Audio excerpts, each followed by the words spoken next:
अस्सलामु अलैकुम व आदाब। दोस्तों, आज हम बात करेंगे गजा पीस कॉन्फ्रेंस 2025 की,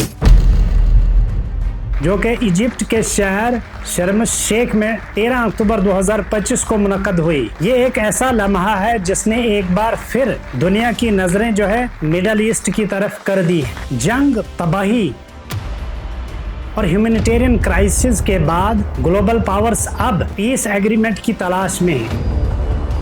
आज की वीडियो में हम बात करेंगे इस पीस समिट के आउटकम्स क्या रही, क्या क्या नतीजे, क्या क्या रिजल्ट्स इसके हैं। इस पीस एग्रीमेंट को इम्प्लीमेंट करने में कौन कौन से चैलेंजेस और कौन कौन से इश्यूज का सामना हो सकता है, और इसके अलावा फ्यूचर प्रोस्पेक्ट्स पर भी बात होगी। आपसे गुजारिश है कि अगर आपको ये हमारी वीडियो पसंद आए तो हमारे यूट्यूब चैनल ब्रेन बूस्टर को सब्सक्राइब करें, वीडियो को लाइक करें, शेयर करें और कमेंट बॉक्स में अपना व्यू पॉइंट जरूर बताएं।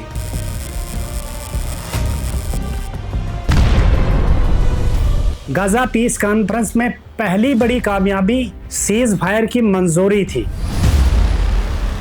इसके तहत इजराइल और हमास के दरमियान सीज फायर पर इत्फाक किया गया। 20 इजरायली हॉस्टेजेस की रिहाई और तकरीबन 2000 फलस्तीनियों को रिहा किया गया। दूसरा अहम नतीजा था ह्यूमैनिटेरियन एड को गजा में दोबारा रिस्टोर करना, और यूनाइटेड नेशंस के साथ साथ IMF और वर्ल्ड बैंक ने भी फाइनेंशियल सपोर्ट का ऐलान किया है। और तीसरा बड़ा कदम इंटरनेशनल कोऑपरेशन रहा। 30 से जायद कंट्रीज, जिनमें India, America, Egypt, Qatar, Saudi Arabia वगैरह शामिल हुए इस पीस एग्रीमेंट में, और इन्होंने एक मुश्तरका बयान में कहा कि अमन की बहाली सिर्फ पीसफुल डायलॉग के जरिए ही मुमकिन है। और यूरोपियन यूनियन ने भी बोर्ड ऑफ पीस में शामिल होने की ख्वाहिश जाहिर की ताकि वो रिकंस्ट्रक्शन और मॉनिटरिंग के काम में हिस्सा ले सके।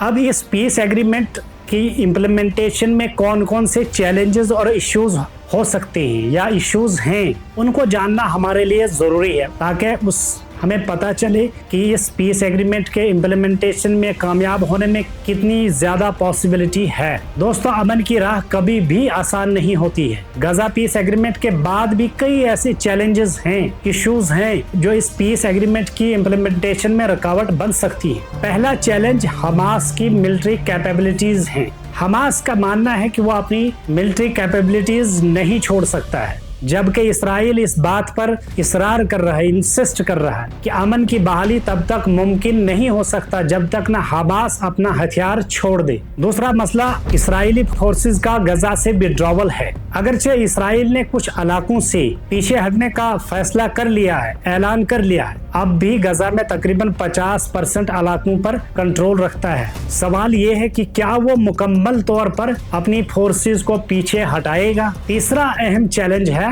टेम्परेरी हुकूमत, टेम्परेरी टेक्नोक्रेट गवर्नमेंट और इंतजामी निजाम को चलाना। इस कॉन्फ्रेंस में एक तजवीज पेश की गई कि गजा में एक टेम्परेरी टेक्नोक्रेट हुकूमत कायम की जाएगी जो बोर्ड ऑफ पीस के तहत काम करेगी। लेकिन सवाल ये है कि इस टेक्नोक्रेट हुकूमत में फलस्तीनियन अथॉरिटी और हमास का रोल क्या रहे, ये बहुत बड़ा सवाल है और बहुत बड़ा चैलेंज है इस पीस एग्रीमेंट की इम्प्लीमेंटेशन के लिए। चौथा बड़ा मसला है गजा की रिकंस्ट्रक्शन और बिल्डिंग का। गजा की 60% इमारतें, बिल्डिंग्स तबाह हो चुकी हैं। हॉस्पिटल्स, स्कूल, सड़कें सब खंडर बन चुकी हैं। रिकंस्ट्रक्शन के लिए अरबों डॉलर्स दरकार है, मगर माली शफाफियत, निगरानी और बदउनवानी के खदशात अब भी मौजूद हैं। पांचवा चैलेंज लैक ऑफ ट्रस्ट का है, यानी हमास और इजराइल के बीच में एतमाद का फुकदान, एतमाद का न होना।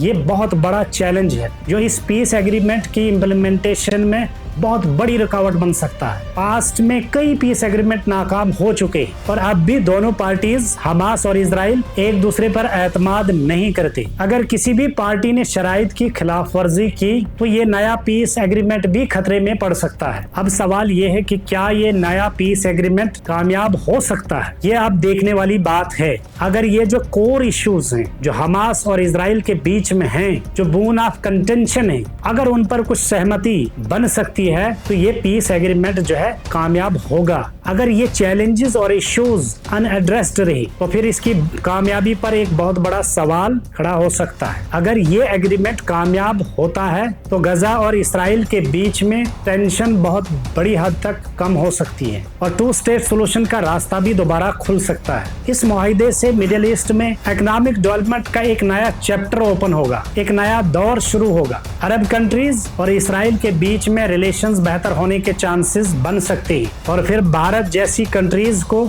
एनर्जी और डिप्लोमेटिक बेनिफिट्स हासिल हो सकते हैं। तो आज की इस वीडियो सेशन में बस इतना ही। मिलते हैं अगली वीडियो में, तब तक के लिए खुदा हाफिज।